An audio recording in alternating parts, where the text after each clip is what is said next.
13 अप्रैल 1919 जलियांवाला बाग हत्याकांड, Rowlatt act का विरोध और अंग्रेज सरकार के लिए एक जलता हुआ तूफान।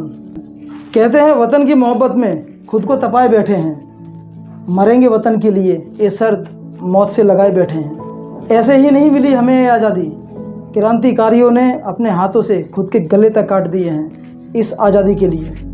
हमारी आज की आज़ादी कितनी महंगी है आज आपको बताएंगे। जलियांवाला बाग गवाह है अंग्रेज़ों की क्रूरता का और भारतवासियों के आंसुओं की निशानी है जलियांवाला बाग।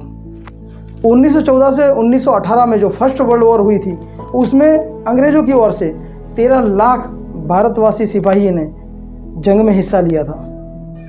वर्ल्ड वॉर में इंडियन सैनिकों को यूरोपियन, अफ्रीका, मिडल ईस्ट में तैनात किया गया था और 13 लाख हिंदुस्तानी सिपाहियों ने जंग में झंडे गाड़ दिए थे। इस जंग में 43,000 भारत के सिपाही शहीद हुए थे। इतना अच्छा अंग्रेज़ों का साथ देने के बाद हिंदुस्तानी नेताओं को और हिंदुस्तानी जनता को ऐसा लगा कि शायद अब अंग्रेज़ हम पर जुल्म करना कम कर देगी, लेकिन भेड़िए की फितरत कहाँ बदलती है। अंग्रेज़ों ने हमारे ऊपर नए नए कानून लाना शुरू कर दिया और ज़्यादा जुल्म करना शुरू कर दिया। ऐसे ऐसे कानून लाए जिससे हमारे अधिकार सारे छिन गए। ना ही अंग्रेज़ हमें आज़ादी दे रहे थे, ना ही चैन से जीने दे रहे थे। इसलिए पूरे भारतवर्ष में धीरे धीरे अंग्रेज़ों का विरोध होने लगा और सबसे ज़्यादा पश्चिम बंगाल और पंजाब में विरोध हो रहा था। पंजाब और पश्चिम बंगाल में जो विरोध हो रहा था उस बगावत को रोकने के लिए उस टाइम के जज सिग्नी रॉलेट के अध्यक्ष में एक कानून पारित होता है और उस कानून का नाम था रॉलेट एक्ट। इस रॉलेट एक्ट कानून के तहत भारत के किसी भी नेता को अंग्रेज सरकार बिना वारंट के गिरफ्तार कर सकती थी और किसी भी भारतीय को बिना वारंट के, बिना वजह बताए जेल में बंद कर सकती थी, जिससे हमारे मानव अधिकार का पूरी तरीके से हनन हो गया था। रॉलेट एक्ट के आने के बाद इसका कड़ा विरोध होने लगा और पंजाब, पश्चिम बंगाल में तो कुछ ज़्यादा ही बगावत होने लगी। इस बगावत के चलते पंजाब में 2 फेमस सत्याग्रही लीडर थे, सैफुद्दीन किचलू और सत्यपाल। अंग्रेज सरकार ने इन दोनों को गिरफ्तार कर लिया। आंदोलनकारियों ने इन दोनों की रिहाई की मांग की, लेकिन अंग्रेज सरकार ने बिल्कुल नहीं सुनी। अब आंदोलन हिंसक बन गया था। अंग्रेज़ों के डाक विभाग, रेलवे डिपार्टमेंट और अंग्रेज़ों की कई सारी ऑफिस में तोड़फोड़ कर दी गई, आग भी लगा दी गई और इसमें 3 अंग्रेज जान से मारे भी गए। सिचुएशन संभालने के लिए अंग्रेज हुकूमत ने ब्रिगेडियर जनरल ओ डायर को 11 अप्रैल के दिन पंजाब भेजा। जनरल ओ डायर एक पत्थर दिल और बेरहम इंसान था। 12 अप्रैल को चौधरी बुकमल और महासार चंद को गिरफ्तार कर लिया गया, जो कि सत्याग्रही थे, जिससे आंदोलन और भी भड़क गया।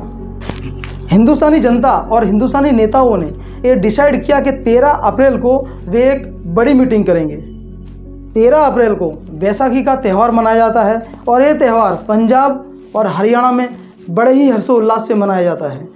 उस दिन से रबी की नई फसलें आती हैं और नए साल का भी आरंभ माना जाता है। और उस दिन कई लोग स्वर्ण मंदिर भी घूमने आए थे। जलियांवाला बाग स्वर्ण मंदिर के पास ही एक बगीचा है। यह इन्फॉर्मेशन रिकॉर्डेड है कि 13 अप्रैल 12:40 पर जनरल ओ डायर को खबर मिलती है कि जलियांवाला बाग में कुछ हिंदुस्तानी मीटिंग के लिए इकट्ठा हो रहे हैं। अंग्रेज हुकूमत को ये डर था कि ये मीटिंग कहीं 1857 की क्रांति ना बन जाए। 1857 में भारत के प्रथम शहीद मंगल पांडे ने पूरे अंग्रेज के साम्राज्य को हिला दिया था और अंग्रेज सरकार को ये डर था कि फिर से कहीं ऐसी स्थिति का सामना ना करना पड़े। हमारी 1857 की क्रांति पर एक वीडियो जल्द ही आ जाएगा। सत्ता जाने का अंग्रेज सरकार को बहुत डर था और बगावत कहीं बढ़ ना जाए, इसलिए शाम 4 बजे general O Dyer Jallianwala Bagh के मुख्य गेट पर 90 सैनिकों के साथ में आ जाता है। उस वक्त बाग में लगभग 5,000 भारतवासी मौजूद थे, जिसमें महिलाएं, बच्चे और बुजुर्ग भी मौजूद थे। जलियांवाला बाग में एंटर होने का, अंदर जाने का और बाहर निकलने का रास्ता सिर्फ एक था और उस रास्ते पर थे जनरल ओ डायर के 90 सैनिक। हर तरफ माहौल शांत था और ऐसे माहौल में जनरल ओ डायर एक ऑर्डर देता है, फायर, और फिर शुरू होता है मौत का तांडव। गुस्साई अंग्रेज सरकार, भरी हुई राइफलें, दूसरी ओर निहत्थे बच्चे, माता बहनें और बुजुर्ग भारतवासी। लगातार 10 मिनट फायरिंग चलती है। 10 मिनट में 1650 राउंड फायर होते हैं। चारों तरफ ऊंची ऊंची दीवारें, भागने का कोई रास्ता नहीं। मैदान में बना हुआ एक कुआं था, उस कुएं में जान बचाने के लिए भारतवासी कूद गए और बताया जाता है कि ऊपर से भी उस कुएं में गोलियां दागी गई थीं।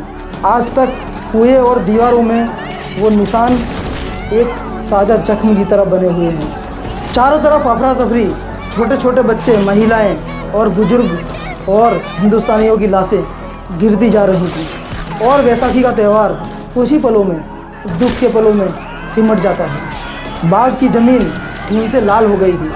बंदूकों में गोलियां खत्म होने की वजह से फायरिंग रुक जाती है। अगर गोलियां खत्म नहीं होती तो लाशों की तादाद और भी बढ़ जाती। उस दिन कर्फ्यू का माहौल था, किसी को इलाज भी मुहैया नहीं हो सका। दूसरे दिन यह खबर पूरे देश में फैल जाती है।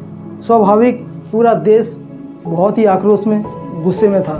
इस घटना की निंदा कई अन्य देशों ने भी की, क्योंकि आज से पहले ऐसी घटना, ऐसी शर्मसार करने वाली घटना कभी नहीं हुई थी। दूसरे दिन कुएं से खून से लथपथ 120 लाशें निकाली जाती हैं। घटना की निंदा होने की वजह से अंग्रेज सरकार प्रेशर में थी और इस प्रेशर से बचने के लिए अंग्रेज सरकार एक हंटर कमीशन बिठाती है।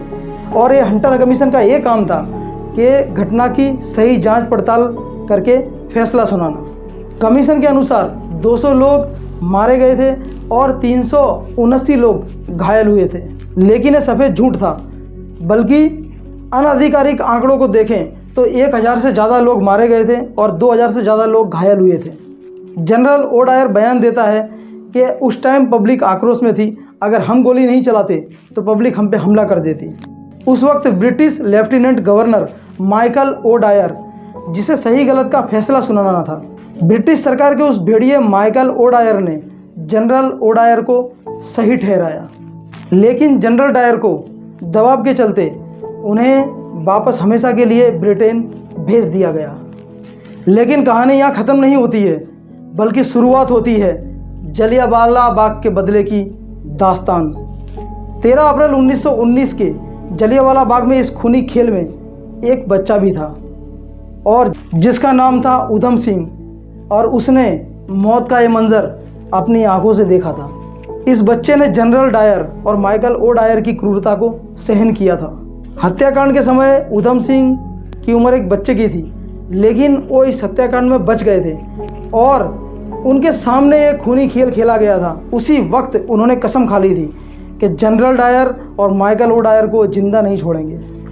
उधम सिंह कारपेंटर का काम करता है और जैसे जैसे उनकी उम्र बड़ी होती है वैसे वैसे बदले की आग भी बढ़ती है।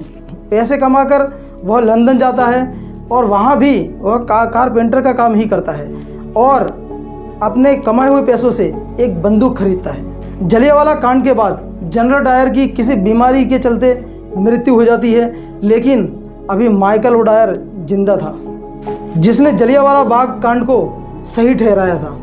और उधम सिंह के आंखों में बचपन से बड़े तक सिर्फ एक ही सपना था कि जलियांवाला बाग हत्याकांड को सही ठहराने वाले से बदला लेना। इत्तेफाक से राइट 21 साल बाद वही 13 तारीख थी।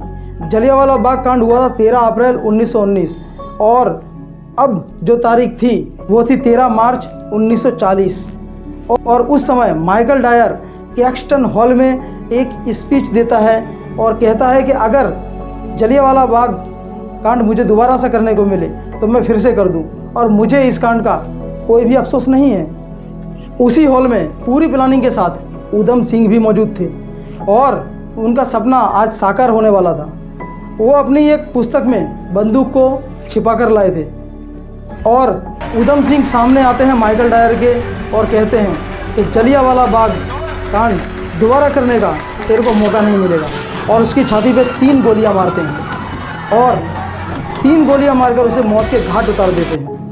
भारत माता के नारे लगाकर उधम सिंह अपने आप को अंग्रेज सरकार के हवाले कर देते हैं, क्योंकि उधम सिंह को उस वक्त बहुत फ़ख्र रहा होगा जैसा फ़ख्र आज हम महसूस करते हैं उनके लिए। 31 जुलाई 1940 के दिन उधम सिंह को फांसी दे दी जाती है। हमारा देश और हम सब इनके कर्जदार हैं और इनकी शहादत को ये देश कभी नहीं भूलेगा।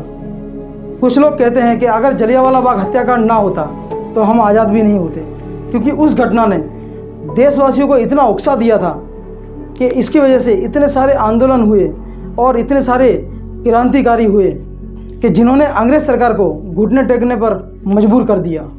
फाइनली 1949 को अंग्रेज़ों को भारत छोड़ के जाना पड़ा। कहते हैं one who can not belong to the country can not belong to any society. जो देश का नहीं हो सकता वो किसी भी समाज का नहीं हो सकता। देश हमारे लिए सबसे पहले है। और इसी उम्मीद के साथ मैं कुशल पटेल विदा लेता हूँ। दोबारा मिलूँगा नेक्स्ट वीडियो में। जय हिंद, भारत माता की जय।